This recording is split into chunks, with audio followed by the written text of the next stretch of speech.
Have you ever wondered how a small community can control a large part of the global economy? In this video, we will explore the secrets of the Jewish mindset in finance, from trade practices to the ethical principles that shape our success. Get ready to transform your view on money and investments. Get paper and pen, take notes, and watch the video entirely. IT will help you a lot. We represent only 1% of the world's population, but we control 52% of the global economy. Crazy, right? Who would have thought that such a small group would have so much money, instead of countries like the USA or China? But how did we achieve this? It could be because of our habits, mindset, or even our financial education. Stay tuned here and discover the 10 Jewish commandments about money that can help you accumulate wealth. The 8th commandment, in particular, is a key point and is not taught in schools. As you may already know, our people have gone through many persecutions and challenges throughout history. It was precisely this burden of injustices that made us develop a sharp mindset, since necessity teaches the best way to get by. A cool thing about Jews is that, even with few resources in various periods, we learned to use money as a tool to invest and generate wealth, power, and influence, not just to spend on everyday things. In a way, we were pioneers in using money to ensure our survival and preserve our culture. But how did we get there? A bit of context: Jews have a much more solid base of financial education than average. From way back, we believe that the laws of nature are the laws of God. For centuries, we have dedicated ourselves to studying various sciences, from the time of slavery in Egypt, learning about arithmetic, medicine, trigonometry, and much more. At that time, we were called Hebrews. The prophet Moses played an incredible role in freeing the Hebrew people from slavery.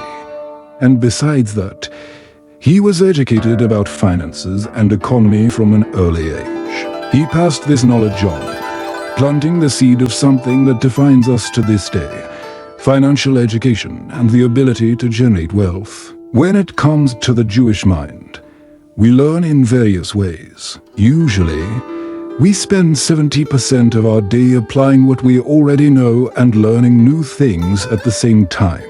But many times, we do not realize that we are making a big mistake. We spend a good part of life trying to reach the world's standards and forget to value time, which is our most precious resource and one we will never get back. Because of all this, Jews have become one of the most prosperous nations, despite a history full of ups and downs. But what can we take from this? How can we achieve financial success like them? What explains our prosperity? A Jewish saying goes, "He who gives should not remember, and he who receives should never forget." This is very important in the 10 commandments about money. So, before diving into these rules, I will answer some questions more calmly. If you are enjoying this video, don't forget to like it and share it with the people who also want to accumulate wealth like the Jews. It is somewhat surprising that such a small group has so much money, considering that Jews have faced various injustices throughout history. What do people do when they find themselves in such a situation? They adapt and reinvent themselves. We learned that money is a crucial tool in our lives. When things get tough, having a good financial education makes all the difference. The thing is to know how to balance everything, because excess of anything is bad. The problem is not in accumulating wealth, but in knowing how to handle it and what it is really for. So, how do we maintain wealth wisely?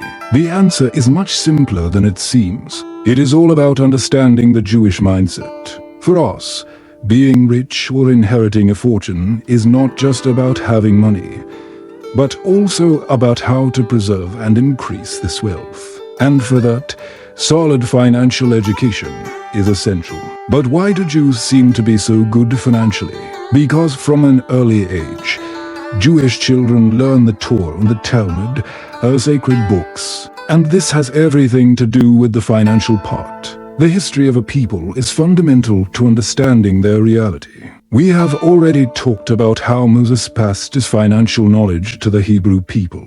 Therefore, it is no surprise that the Torah and the Talmud bring numerous pieces of advice about money and investments. An example of this is the so-called rule of 3/3. The rule of 3/3 says that we should divide our money into 3 pots: 1/3 in lands, 1/3 in businesses, and 1/3 in money at hand. Let's go to examples. The first third, in lands, is a great investment, but the return is very slow. The second, which is in businesses, can bring profits in the medium and long term, but it has its risks. The third third is to keep on hand as a financial reserve for emergencies or new investments. This rule is not an obligation, but a good strategy to diversify and ensure long-term security. There is a famous phrase that says the goal of life is to enjoy every moment because we never know what will happen tomorrow. This idea, although true, can be misunderstood. For Jews, the vision is more focused on the future. The idea is to sell what we have temporarily and invest in things that will give returns in the medium or long term, such as stocks or rental properties. It is true that living in a consumerist society makes it difficult to adopt this Jewish philosophy. But if you want to improve your financial situation, you need to have discipline and apply the 10 Jewish commandments about money. The 10 Jewish commandments that will help you get rich. For us, being rich is important, but as long as it serves God, helps people, and is done ethically. Working for others all our lives is an idea that is not part of our culture. We always seek to have our own business, even if it is small. We never want to be financially dependent on anyone. Let's go to an example before exploring the 10 rules. The 8th is the most important. Everyone has thought about selling something at school or in the neighborhood to make some money. But we don't always take action. No problem. In adolescence, opportunities may pass.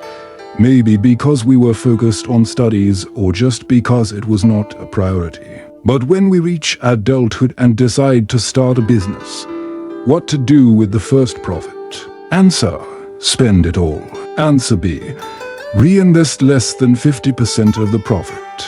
Answer C: reinvest between 50% and 100% of the profit. If you chose option, I recommend taking a look at our financial education videos, where we teach you to use your investments better. Spending all the profit may indicate that you are not really focused on your goals or not ready to be rich. If it was option B, you are not doing so badly. But remember that starting a small business requires sacrifices and time to see results. Reinvesting less than 50% does not help to grow and does not reward all the effort. Now, if you chose C, good job. You are on the right path and have a Jewish mindset. The ideal is to reinvest at least 50% of the profits in the first 6 months. The more you invest, the greater your return in the future. For Jews, being a millionaire is not something that keeps us up at night. It is a means to ensure a quality life for us and our families. Now, yes, let's go to the 10 Jewish commandments to accumulate wealth. 1. Education and knowledge. Education has always been central in Jewish tradition. The Torah and the Talmud highlight the value of learning to maintain faith and identity. This focus on education has helped us develop skills that allow us to thrive in various areas, including finance. The Talmud teaches that those who do not study the Torah have no future, and that we must teach what we have learned. In the Jewish community, education is a priority, and it is up to parents to pass knowledge to their children. 2. Resilience and adaptability. Throughout history, Jews have faced many challenges and persecutions. This ability to adapt to difficulties is crucial for our financial success. Resilience has helped us maintain our cultural identity, even after the destruction of the Second Temple of Jerusalem in 70 CE. The Jewish diaspora made us learn to adjust to different cultures and environments, developing skills to face new situations, such as learning languages and ways of doing business. Moreover, with the discriminations we faced, we found economic niches in areas such as trade and banking.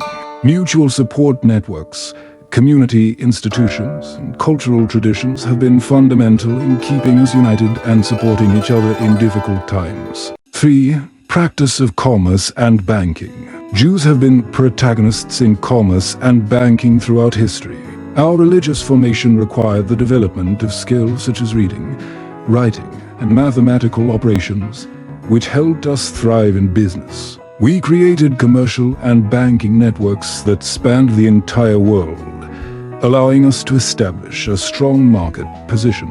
For example, Spanish Jews in the Middle Ages were pioneers in banking techniques, and in the 19th century, the Rothschild family became one of the most influential banking dynasties on the planet. 4. Ethical and religious principles. The Torah and Jewish tradition provide a set of ethical principles that guide our conduct in life and business. The commandment, "Love your neighbor as yourself," is not only a moral directive, but also a pillar of our commercial interactions. Justice, equity, integrity, and honesty are valued, and practices such as charity are encouraged. Responsibility in the use of resources is also emphasized, making us avoid greed and waste. 5. Family and network of contacts. Family and networks of contacts are fundamental to our economic success. We value the transmission of knowledge and skills from generation to generation, ensuring that children become proficient in business and finance. Collaboration and loyalty within the family allow us to maintain and expand family fortunes over time. 6. Perseverance and hard work. Perseverance and hard work are central values in Jewish tradition. The Bible emphasizes that prosperity comes through effort and thrift. Passages like "those who do not work do not eat" underline the importance of being diligent and committed to our financial goals. 7. Investment and savings. The ability to save and invest is vital for the maintenance and growth of our fortunes. We have been taught to diversify our investments and think long-term, and the practice of Mezah, or tithe, teaches that 10% of our income should be given to charity, promoting both altruism and conscious economy. 8. Financial education. Financial education is the pillar of our success in business. The traditions of the Torah and the Talmud contain valuable lessons about finance, such as interest and commercial justice. Jewish communities offer classes and workshops on finances, reinforcing the importance of a solid foundation of financial knowledge, which is increasingly crucial in today's society. 9. Contacts and networking. Building and maintaining a network of contacts is fundamental for success in business. Through community events and collaborations, we share knowledge and opportunities with others, both Jews and non-Jews. This practice of networking strengthens our connections and positions us favorably in the market. 10. Faith and trust in God. Faith and trust in God play a crucial role in our tradition. We believe that trusting God not only helps us prosper, but also offers a perspective of purpose, even in times of difficulty. During periods of exile and challenges, this faith served as a guide and source of resilience. These 10 commandments reflect a philosophy that promotes prosperity and collective well-being, highlighting the importance of a financially healthy and ethically responsible life. Did you like what you learned? Then, don't forget to subscribe to the channel. Activate the bell so you don't miss our next videos, and leave your comment about what inspired you the most. Let's build a community where everyone can prosper together.